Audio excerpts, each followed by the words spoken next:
Guys यो पुरा video हेरेर यसको फनी कमेन्टहरु पढौँ है त।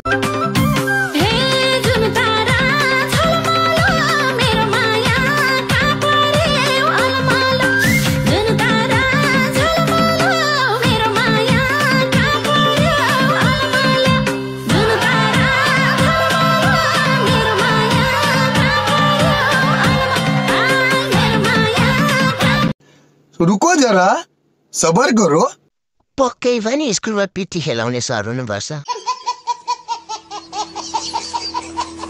सरकारी कर्मचारी खाजा खाएर टाइम पास गर्दै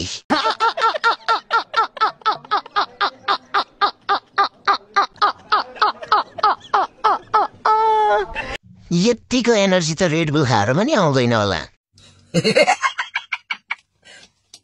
ए भा हजुरको जोस देखेर मेरो जोस नै उड्यो।